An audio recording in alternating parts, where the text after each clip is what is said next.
오늘 우리에게 주시는 하나님의 말씀은 창세기 4장 8절에서 17절 말씀입니다. 가인이 그 아우 아벨에게 고하니라. 그 후 그들이 들에 있을 때 가인이 그 아우 아벨을 쳐 죽이니라. 여호와께서 가인에게 이르시되 내 아우 아벨이 어디 있느냐? 그가 가로되 내가 알지 못하나이다. 내가 내 아우를 지키는 자니이까. 가라사대 내가 무엇을 하였느냐? 내 아우의 핏소리가 땅에서부터 내게 호소하느니라. 땅이 그 입을 벌려 내 손에서부터 내 아우의 피를 받았은즉 내가 땅에서 저주를 받으리니 내가 밭가라도 땅이 다시는 그 효력을 내게 주지 아니할 것이요 너는 땅에서 피하여 유리하는 자가 되리라. 가인이 여호와께 고하되 내 재벌이 너무 중하여 견딜 수 없나이다. 주께서 오늘 이 지면에서 나를 쫓아내시온즉 내가 주의 낯을 배웁지 못하리니 내가 땅에서 피하며 유리하는 자가 될지라. 물은 나를 만나는 자가 나를 죽이겠나이다. 여호와께서 그에게 이르시되 그렇지 않다. 가인을 죽이는 자는 벌을 7배나 받으리라 하시고 가인에게 표를 주사 만나는 누구에게든지 죽임을 명쾌하시니라. 가인이 여호와의 앞을 떠나 나가 에덴 동편 놋 땅에 거하였더니 아내와 동침하니 그가 잉태하여 에녹을 낳은지라. 가인이 성을 쌓고 그 아들의 이름으로 성을 이름하여 에녹이라 하였더라. 아멘.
성경에는 메이저리그급의 인물들도 있고 마이너리그급의 인물들도 있습니다. 메이저리그급이라 하면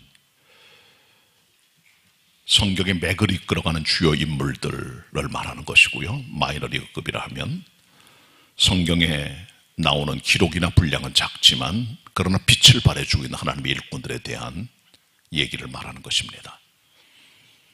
이 같은 마이너리그급의 인물들을 지난주일 가인과 아벨의 예를 들어 처음 설교를 했습니다. 가인은 농사 짓는 자였고 아벨은 양을 치는 자였습니다. 때가 되어 가인은 하나님 앞에 땅의 소산을 드렸고 아벨은 양의 첫 새끼와 기름을 드렸습니다. 하지만 하나님께서는 가인과 그 제물은 연락하지 않으셨고 아벨과 그의 재물만을 연락하시게 된다. 이것 때문에 가인은 분노했고 안색이 변했고 동생을 죽이게 됩니다.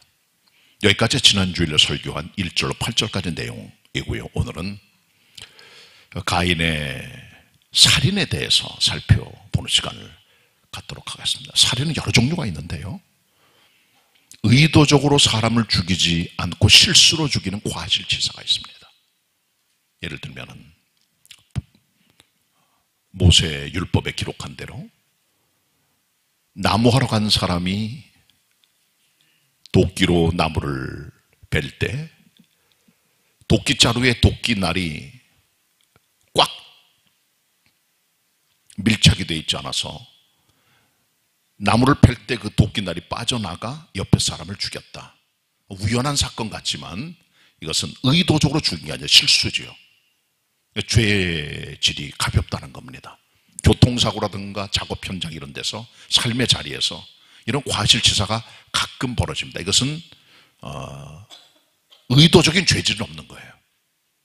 그래서 여호수아 20장에 보시면 이 같은 고의적으로 사람을 죽이지 않는 그런 범죄자들을 구하기 위해서 도피성을 둡니다. 도피성은 요단 동편의 세 개, 요단 서편의 세 개를 두어서 아주 손쉽게 그들이 도망하여 숨을 수 있도록 하는 자리를 말해주는 것이죠. 그래서 거기 일단 숨게 되면은 과실치사를 했기 때문에 그 사람의 목숨을 보존하게 되는 그런 하나님의 생명 존중의 규례임을 우리는 보게 됩니다.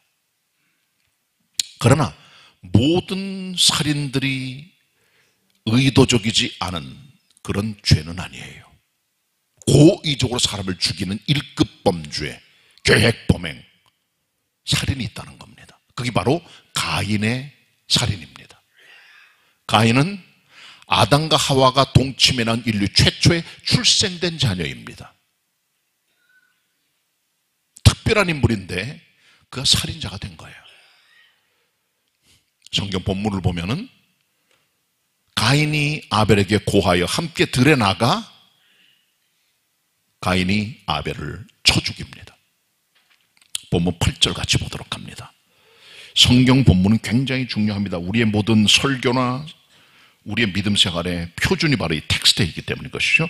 8절 같이 읽겠습니다. 한 목소리로 시작. 가인이 그 아벨에게 고하니라. 그 후 그들이 들에 있을 때에 가인이 그 아우 아벨을 쳐 죽이니라. NIV란 영어 성경에 보면 Let's go out to the field라고 되어 있어요. 우리 함께 들에 나가자. 왜 그럴까요? 함께 나가서 계획적으로 죽이기를 작정했던 겁니다. 하나님께서 가인과 그의 재물을 받지 않으시니까 가인이 자존심에 손상이 옵니다. 분노합니다. 동생이 밉습니다. 하나님께도 저항합니다. 열등감이 생깁니다. 그리고 질투와 미움의 감정으로 들에 나가 동생을 죽여버리죠. 계획적 범행, 질이 안 좋은 그런 범행입니다. 그러니까 가인의 죄는 1급 범죄이기 때문에 사형에 해당한다고 볼 수 있죠. 왜? 구약의 율법은 생명은 생명으로 대신하기 때문에 그런 것이죠. 그러니까 저는 가인은 최초의 살인자가 되는데 이 같은 살인한 이후의 행적들이 쭉 나와요. 어떤 형벌과 어떤 사건들이 벌어지는가. 그것이 오늘 제 설교의 포커스가 되겠습니다. 자, 먼저 가인은 동생을 죽이고 나서 하나님 앞에 거짓말을 해요. 하나님께서 물어보세요. 내 아우가 아벨이 어디 있느냐? 나는 말지 못합니다.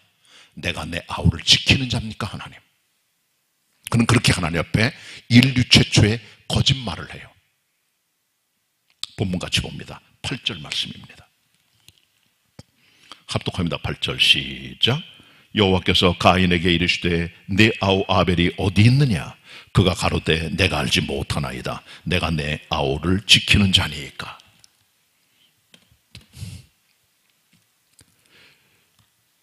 가수 김호중이 뺑소니 운전으로 걸려들었습니다. 원래 불량기가 있던 사람이었는데 좋은 분을 만나서 믿음도 갖게 되고 트바로티가 되고 연예인으로 데뷔하면서 사람들이 알아주고 다니면서 공연하고 돈도 벌고 이름도 알리고 유명세를 탔지요. 근데 대체적으로 연예인들이 그렇게 가는 길이 대세인 것 같습니다. 강남에 템프로 가서 술 먹고 같이 놀고 여자 데리고 뻔하죠 뭐. 교만기가 들어가고 그랬을 거예요. 뺑소니 합니다. 쳤으면 내가 직접 내가 쳤다고 말해야 되는데 아마 매니저를 통해 대리 신고를 시킨 것 같아요. 보니까 모든 사실이 들어있는 블랙박스에 칩을 자기가 먹어버리고 죄질이 안 좋은 거죠. 솔직하게 얘기도 안 했고 얼마 뒤에는 공연도 강행을 했고 국민들 볼 때에 마음에 안 들겠죠. 왜?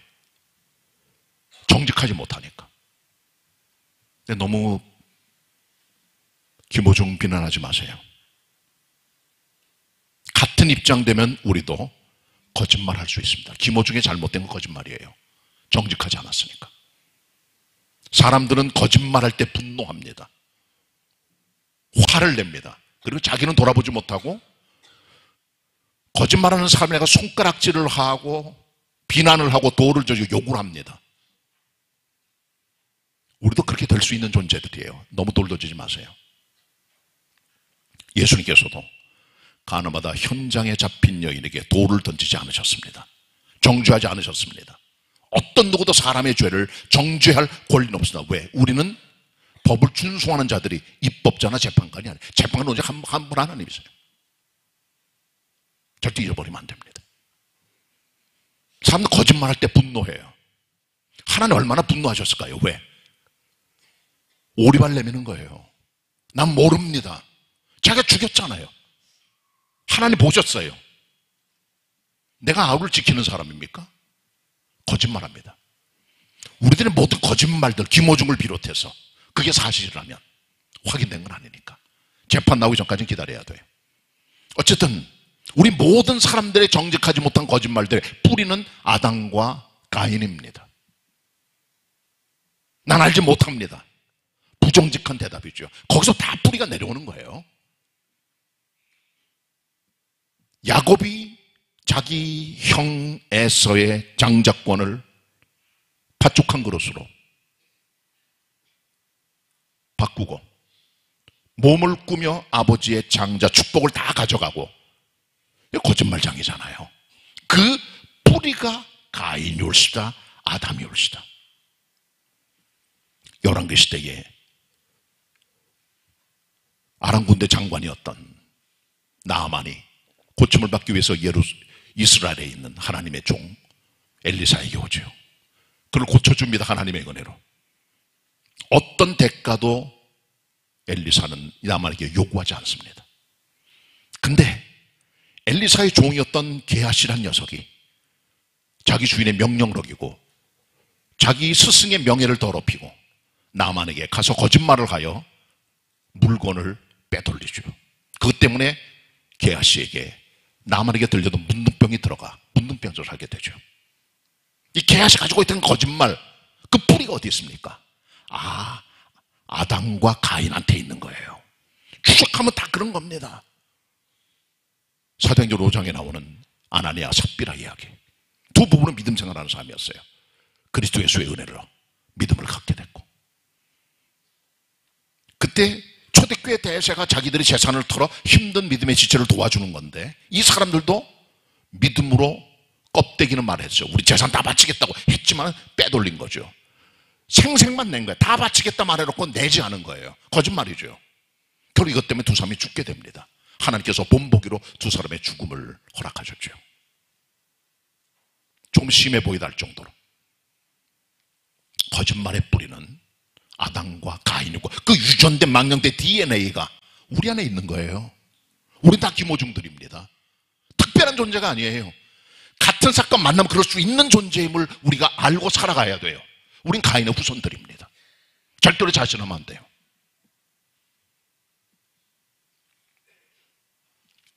성경이 물론 인정받은 거짓말도 있죠. 거짓말의 형식이 중요한 게 아니라 거짓말의 중심은 하나님 보시는 눈에 있다는 거죠. 이스라엘 백성들이 가나안 땅 점령하려고 여리고성 들어갈 때 여리고성이 상황을 알기 위해서 정탐구 둘을 보내줘요. 이 두 사람을 라합이 자기 집에 지붕에 숨겨두지요. 목숨 걸고. 그리고 그들로 하여금 붉은 줄을 매달 때 여리고성 무너지면은 우리 집을 살려달라고 말하고 약속의 징표를 받아 가게 되죠.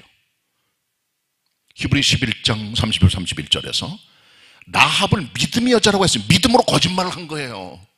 거짓말이 다 나쁜 걸, 거짓말 하라는 게 아니에요. 거짓말이 다 나쁜 건 아닙니다. 어떤 거짓말은 하나님께 인가받은 특수한 거짓말들은 있어요. 때때로 하나님의 나라와 그 의를 위해서.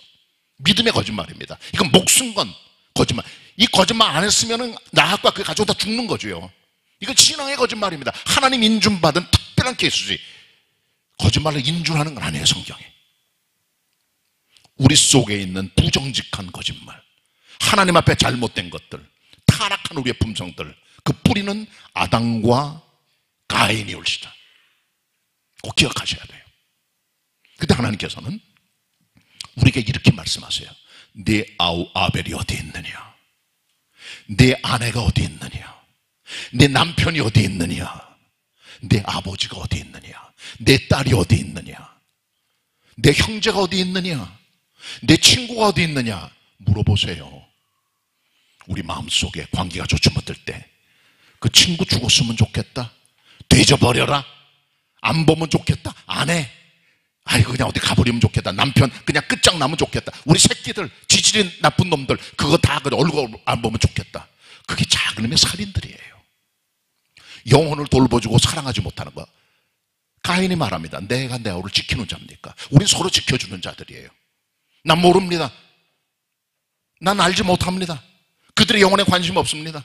그들은 사라지면 좋겠어요. 그런 마음이 가인의 마음에, 가인의 마음에 따로 있는 게 아니라 확대 해석 적용 가능한 겁니다. 물어보셔야 돼요. 주님께서 물어보실 때 대답하셔야 돼요. 내 아우 아벨이 어디 있느냐? 자, 거짓말한 가인에게 주님께서 저주를 내리세요. 참 큰일 났습니다. 하나님의 저주가 떨어집니다. 살인죄의 대가의 저주는 땅의 저주입니다. 여호와께서 가인에게 말씀하세요. 내가 죽인 내 아우 아벨의 피를 이 땅이 입으로 받아 다 먹어버렸다. 그래서 그 핏소리가 내 앞에 호소하고 그 탄식 소리가 들려온다. 그러므로 내가 앞으로는 땅에서 농사를 지고 애를 써도 땅의 효력과 그 농사의 힘이 내 앞에 오지 못할 거야. 농사의 저주, 땅의 저주가 임했다는 거죠. 본문 9절입니다. 10절입니다. 10절로 12절 상반절까지 봅니다. 창세기 4장 10절로 12절 상반절 합독합니다. 시작. 가라사대 내가 무엇을 하였느냐? 네 아우의 핏소리가 땅에서부터 내게 호소하느니라. 땅이 그 입을 벌려 내 손에서부터 내 아우의 피를 받았은즉 내가 땅에서 저주를 받으리니 내가 밭을 갈아도 땅이 다시는 그 효력을 내게 주지 아니할 것이요. 땅의 저주. 하나님을 떠난 사람들에게 주어지는 저주는 땅의 저주들. 일이 엉키고 꼬이고 갈라지고 흩어지고 뭉개지고 이상스럽게 가고 열매는 없고 노동해도 땀만 흘리지 아무런 대가도 없고 땅의 저주를 받는 거예요. 그때는 빨리 화목기도 하나님하고 속죄해야 돼요. 그리고 저주가 축복으로 바뀌어질 수 있도록 나아가야 되는 겁니다. 가인이 받은 하나님의 저주는 땅의 저주입니다. 이 땅의 소상과 노력과 노동이 아무 가치가 없는 거예요. 다 뻥이요. 다 날아가 버리고 빅뱅이 돼버리는 겁니다. 그런 인생이 되고 마는 거예요.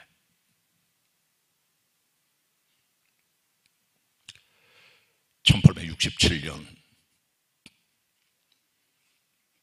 피지에 있는 320섬 중에 한 작은 섬에 있는 마우타우타우란 마을에서 식인종들의 인육 식사가 시작됐습니다. 토마스 베이커라는 잉글랜드 출신의 감리교 선교사가 복음을 들고 피지 땅에 들어갔어요. 예수 믿는 분들 8사람을 데리고 이곳저곳 다니며 복음을 증거하는데 식인종들이 살고 있는 마우타우타우 마을에 들어갔습니다. 작은 마을이에요. 그들과 함께 친하게 지냅니다. 그러나 거기는 주장이 베이커 선교사에게 그가 쓰고 있는 모자를 쓰고 싶어서 빌려갔어요. 안 돌려주니까 선교사님이 가서 모자를 달라 그랬더니 그 과정 속에 주장이 머리를 만지게 됩니다. 피지 사람들에게 주장의 머리를 만진 것은 어른에게 손을 대는 거기 때문에 무조건 사형이죠. 그래서 그 즉시 베이커 선교사와 8사람의 피지 신앙인들이 몽둥이를 맞아가지고 흙가마 속에 들어가 인육요리로 처리됐어요. 다 잡아먹었습니다. 그 사람들이. 이상하게 그 다음부터 그 땅에는 불이 나질 않아요. 농사가 안 돼요. 사냥 고기만 먹고 사니까 사람이 살 수 있어요. 밀과 보리도 먹어야지.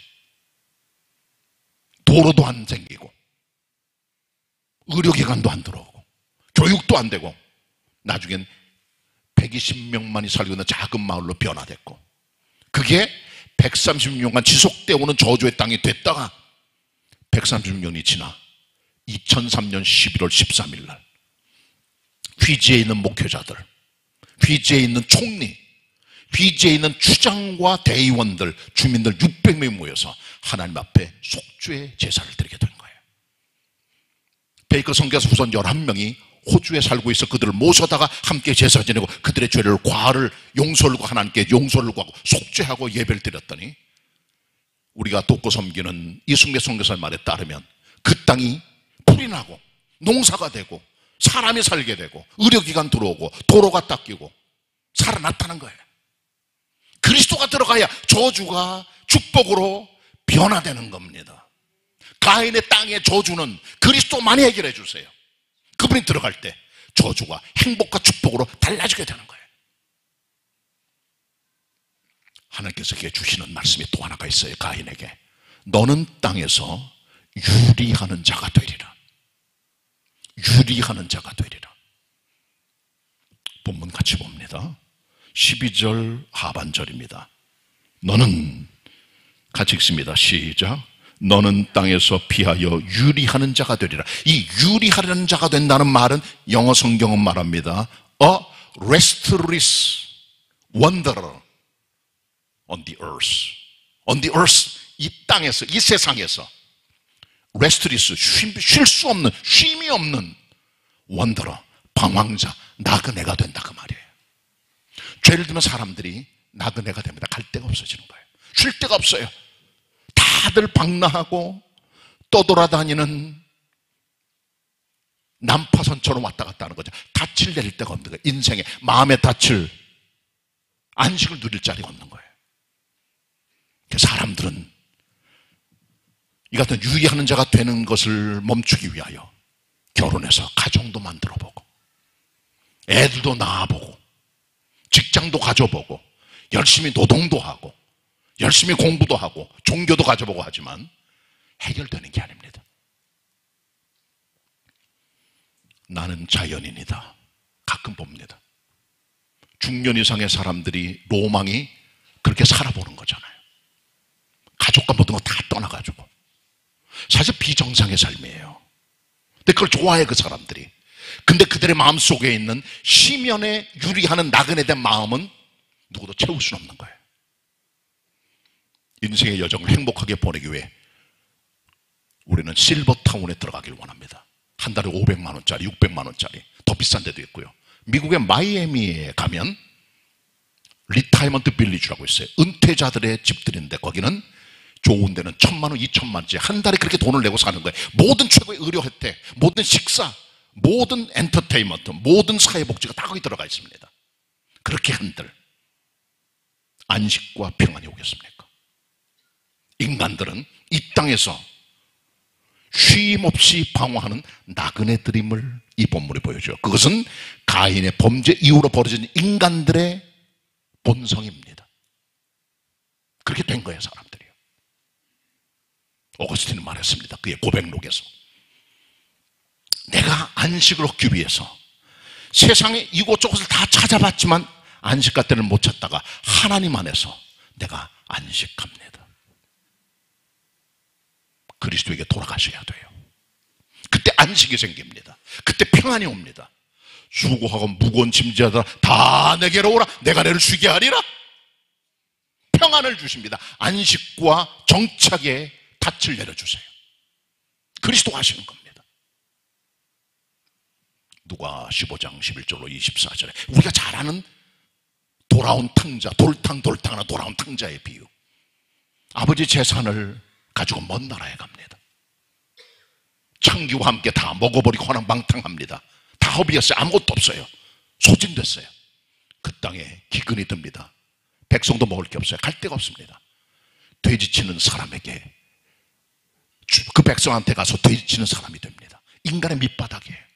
돼지들이 먹는 주염 열매도 없어요. 그때 정신을 차리고 하나님 아버지 앞에 자기 자체를 자각하고 내가 주께 돌아가겠다고 작정하고 주께 돌아갑니다. 아버지가 그를 안아줍니다. 옷을 입혀줍니다. 가락지를 끼워줍니다. 신발을 신겨줍니다. 그리고 잔치를 벌입니다. 잃어버렸던 아들, 죽었던 아들이 돌아왔다, 살아왔다 말씀해 주는 거죠. 주님께 돌아가야 돼요. 거기 안식과 인생의 닻을 내는 정착이 있다는 거죠. 그게 우리 본향이에요. 그리스도의 품이. 방황하면 안 됩니다. 방황하는 유리한 모든 인간들은 가인의 후손들이에요. 우린 그리스도의 후손들입니다. 방황 끝, 방랑 끝, 여행 끝, 그리스도 안에 뿌리를 내리세요. 가인이 같은 주님의 말씀을 듣고 그는 괴로워합니다. 왜? 내가 하나님의 품을 떠나 세상에 나가 유리하는 자로 살 텐데 내 죄의 벌이 중하여 내가 견딜 수가 없습니다. 하나님, 나를 만나는 사람이 나를 죽일 것 같습니다. 그렇게 말을 해요.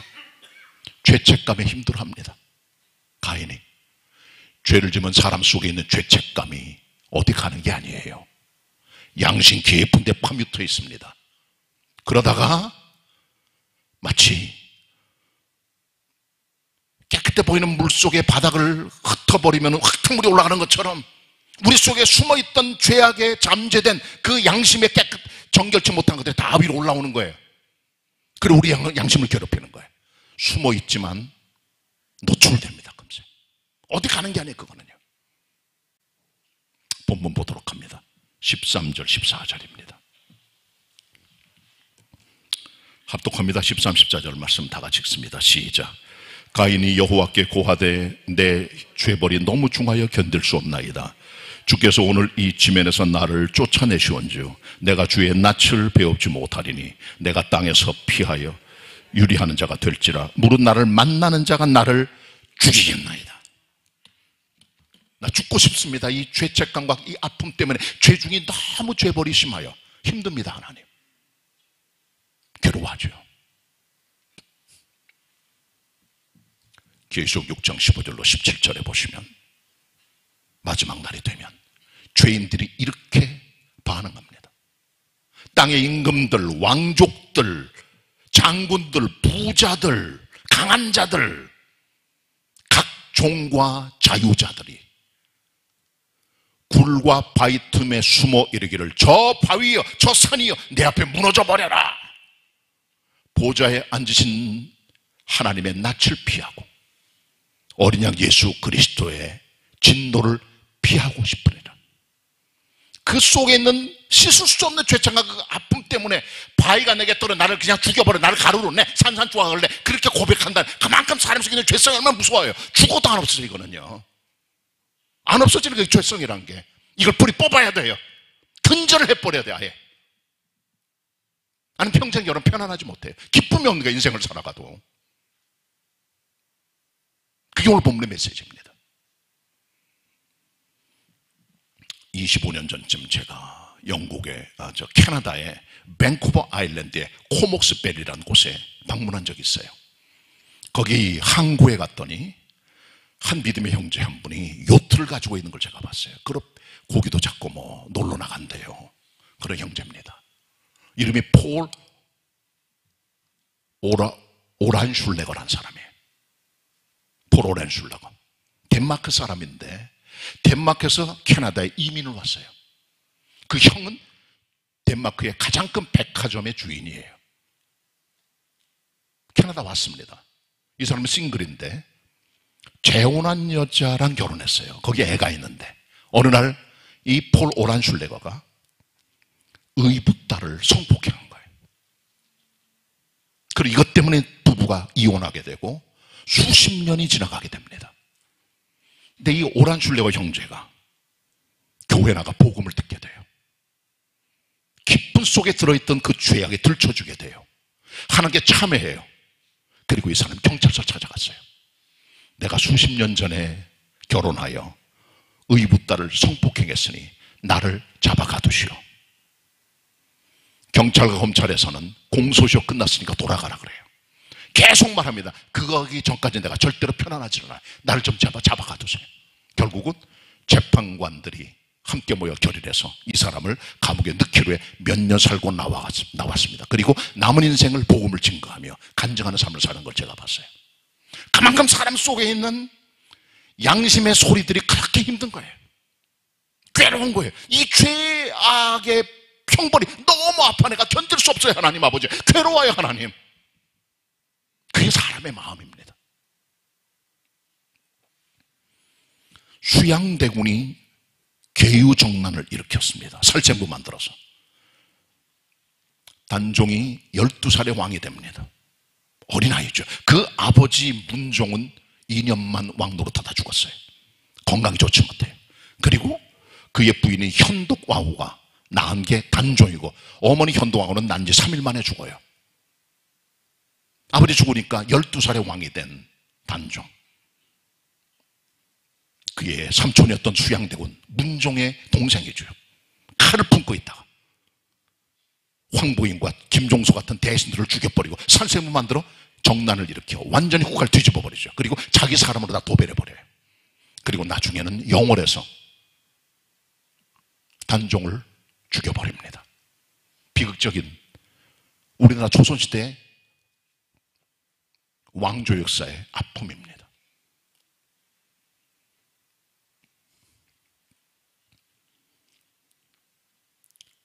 수양대군이 오래 살지 못했어요. 51살에 죽었는데요. 죽기 직전에 악몽에 시달렸다 그럽니다. 야사입니다. 정산 아니고요. 밤중마다 단종의 엄마 현독와가 나타나 세조를 괴롭게 했다는 거예요. 내가 내 아들을 죽였지? 내 아들도 죽어봐라.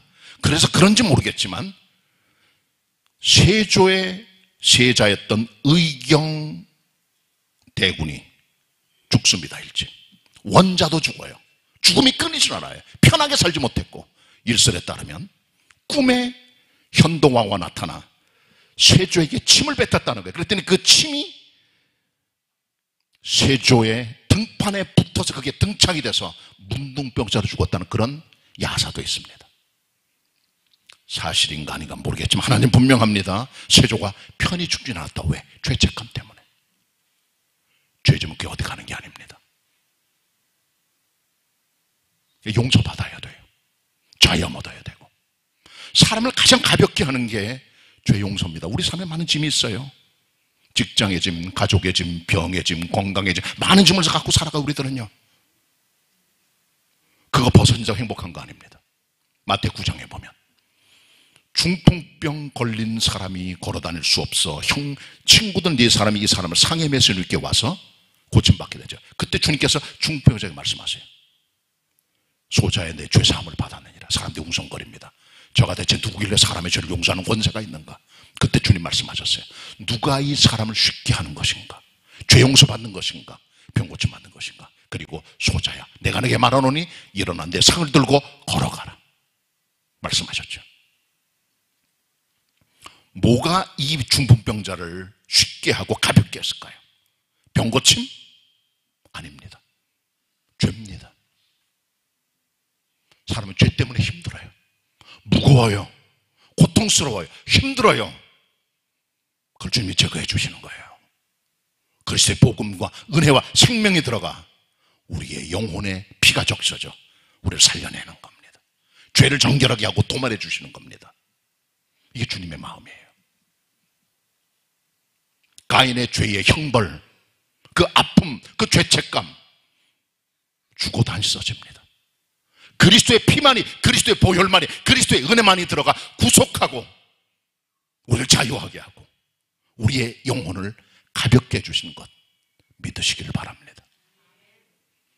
이렇게 된 가인, 하나님의 낯을 피하여, 하나님의 임재를 피하여, 도피하여 놋 땅으로 갑니다. 거기서 성을 쌉니다. 거기서 자기의 아들을 낳아요. 그 이름이 에녹입니다. 창세기 5장에 승천한 에녹 말고 가인의 후손 에녹입니다. 그를 낳아요. 그리고 에녹이라는 이름의 뜻은 유리함이라는 뜻인데 그 성의 이름을 에녹이라고 붙이게 되는 거죠. 그것이 오늘 본문 16, 17절에 기록됩니다. 같이 읽도록 하겠습니다. 창세기 4장 16절 17절 합독합니다. 다 같이 시작.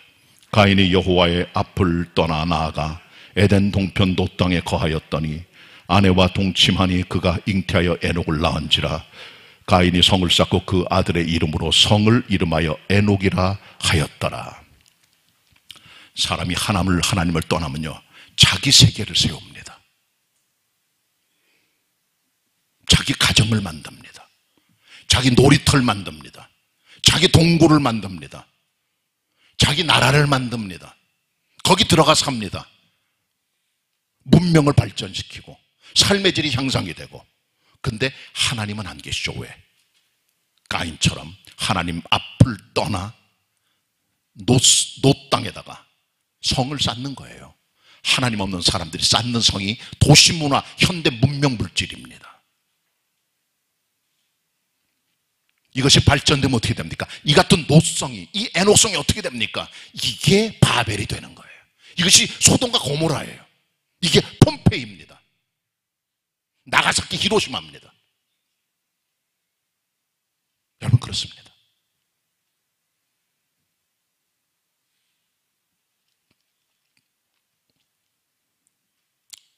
그리스도가 들어가셔야 돼요. 그래야 인간들이 사는 가정이 행복한 하나님이 주시는 가정으로, 그들의 성이 하나님의 성으로, 그들의 민족이 하나님의 민족으로, 그들의 국가가 하나님의 국가로, 그들의 공동체가 하나님의 공동체, 그들의 소사이어티가 하나님의 소사이어티로 달라지게 되는 거죠. 인간들은 독립자치제를 하며 하나님을 떠나 그들만의 왕국을 가지고 살아갑니다. 그리스도의 사람들은 하나님 나라 시민들이 올시다. 이 땅에 세운 인간들의 성이 아니라 하나님의 성, 하나님의 나라, 하나님의 가정, 하나님의 교회, 하나님의 민족, 하나님의 국가를 세우는 게 하나님의 종들임을 알아야 되는 거예요. 그리스도가 들어가야 돼요. 우린 이 가인의 살인적 사건과 그 모든 것들을 보면서 살아있는 한 가지 방법은 그리스도밖에 없음을 발견하게 된 것이요, 구속자가 필요한 거예요. 이 같은 인간에게, 이 같은 불행한 인간에게, 저주받은 인간에게, 유리하는 인간에게, 떠돌아다니는 인간에게 그리스도가 필요한 거예요. 우리 주님께서는 자비로운 분이세요. 여기서 우리 하나님의 자비를 봅니다. 왜? 하나님께서는 사형집행을 바로 하지 않으셨어요. 이에는 이로, 눈에는 눈으로, 생명은 생명으로 대신한다고 말씀했어요. 율법서에 보면 죽이지 않으셨습니다. 저는 사형집행에 대해서 찬송론자도 반대론자도 아닙니다. 성경은 두 개 다 말해주고 있어요. 그러나 하나님의 마음은 우리보다 넓고 우리 생각하고는 달라요. 동생을 죽이는 이 아들 가인, 하나님 뭐라고 말씀하십니까? 내 분노는 어찌미며 내 안색이 변하면 어찌미뇨. 내가 선을 행치 아니하면 죄가 문 앞에 기다리느니라. 넌 그거 알지 못하느냐? 내가 정말 선을 행한다면 왜 낯을 내 앞에 들지 못하느냐? 내 아와 아벨이 어디 있느냐? 내가 무엇을 하였느냐? 부드럽게 물어보시고 그를 질문하시면서 경고하시고 징계를 내려주시죠. 손을 대진 않으셨어요. 우리 너무 손쉽게 우리가 재판장이 되고 돌을 던집니다. 저 사람 죽여야 돼, 끝장내야 돼, 모욕을 줘야 돼, 돌을 던져야 돼, 저 사람 죽여버려야 돼, 없어져야 돼, 지구를 떠나가라 이놈아. 하나님 안 그러세요. 우리도 훨씬 더 자비로우세요. 가인도 죽이지 않으셨다고요. 생각보다 위대하신 사랑의 하나님을 여기서 보게 돼요. 우리를 우리의 죄대로 하나님이 처치한다면 남을 자 아무도 없습니다. 은혜로 사는 게지. 하나님께서 우리의 죄를 죄악대로 다 갚으신다면 누가 살아남을 수 있겠어요? 동이서에서 먼 것처럼 우주를 멀리 던져버리세요. 하나님께서. 가인에게 하나님의 용서입니다. 기회를 주시는 하나님께서 사형 집행을 연기하시는 거예요. 우리는 너무 빨리 돌 던지고 끝장을 내고, 그게 우리 한국 사람들입니다. 악플 달고 완전히 죽여버리고 매장시켜버리고 끝장을 내고, 분노와 갈등과 가인의 피가 흐르는 게 코리안들 속에. 이거 사라져야 돼. 십자가에 못 박아야 돼 우리가요. 왜? 하나님께서 그렇게 하셨거든요. 또 하나가 있어요. 가인이 말합니다. 나를 만나는 자가 나를 죽이겠습니다. 하나님 말씀하십니다. 아니다. 너를 죽이는 자는 7배 벌을 받게 될 거고, 내가 내게 표를 주어 너를 만나는 자가 너를 죽지 않게 할 거야. 본문 15절 같이 보면 마지막 절입니다. 15절입니다. 같이 보도록 하겠습니다. 합독합니다. 15절 시작. 여호와께서 그에게 이르시되 그렇지 않다. 가인을 죽이는 자는 벌을 7배나 받으리라 하시고, 가인에게 표를 주사 만나는 누구에게든지 죽임을 면케 하시니라.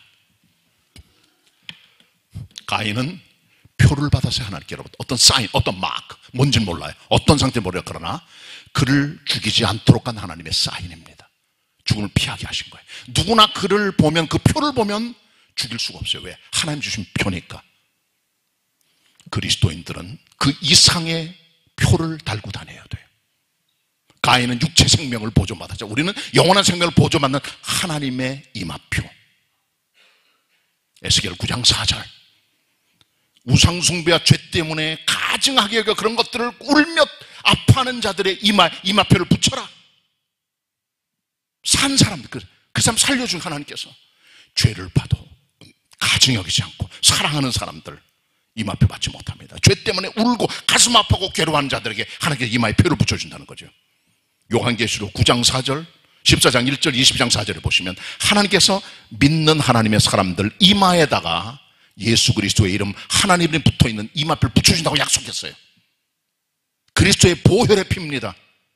보혈의 흔적입니다. 6월절 어린 양처럼. 그거 보면 하나님의 진도가 지나가는 거예요. 그리스도가 필요합니다. 구속자가 필요한 거예요.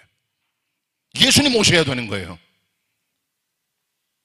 거짓말하는 영혼 속에 그리스도가 들어가 정직한 영혼이 되고, 저주하는 사람이 그리스도 안에서 축복을 받게 되고, 유리하고 떠도는 인간들이 그리스도 안에서 안식과 닻을 내리는 삶의 기쁨을 누리고, 죄의 중벌로 너무 힘들어하는 인생들이 그리스도 안에서 영적 자유를 얻게 되고, 장이 성을 쌓던 인간들이 세상에 지옥의 땅에 살다가 하나님의 나라로 변화되는 은혜를 체험하게 되고, 그리스도가 그리스도의 은혜가, 그리스도의 피가, 구속의 은혜가 들어가야 사람이 살게 되는 겁니다. 예수의 피가 성령을 통해 운반되어 우리들에게 전도되어 우리 안에 피가 적셔져 살아나게 되고 임하표를 받게 되고 하나님의 은혜를 살아가는 축복의 삶을 하나님께서는 가인의 아픈 삶을 통해 보여주고 있다는 것 기억하셔야 됩니다. 구속주를 믿으세요. 예수를 받아들이세요. 그때 거짓말이 끝날 겁니다. 그때 저주가 축복이 될 겁니다. 그때 우리의 방황이 끝나고 주님 안에 안식하게 될 겁니다. 그때 죄책감이 다 사라지게 되고 우리 안에 자유를 얻게 될 겁니다. 그때 우리의 아성을 던져버리고 하나님의 나라로 들어가게 될 것입니다. 그리스도를 붙들고 그의 보혈을 의지하고 하나님께 나아가 생명의 임하표를 받아 영생으로 들어갈 수 있는 하나님의 사람이 다 되시기를 축원합니다. 축원합니다. 기도하겠습니다. 주님, 말씀 대언하였습니다. 아담과 가인의 피가 우리 안에 흐르고 있습니다. 예수님 들어오셔서 이 피를 다 도말해 주시고 끝장내 주시고 예수의 피가 들어와 새 사람 만들어 주심을 믿습니다. 구세주가 필요합니다. 찾아와 주옵소서. 그 피로 적셔 주옵소서. 우리를 정결하게 하옵소서. 주님 앞에 서게 하여 주옵소서. 임하표를 붙여 주옵소서. 영생으로 들어가게 축복하여 주시옵소서. 죄를 끝장내시고 십자가로 도말하시고 새로운 생명을 주시는 우리의 한 분 유일하신 독생성자, 우리의 구세주 예수님의 이름으로 기도드립니다. 아멘. 은혜 받은 말씀 생각하시면서 찬송 202장 부르시겠습니다.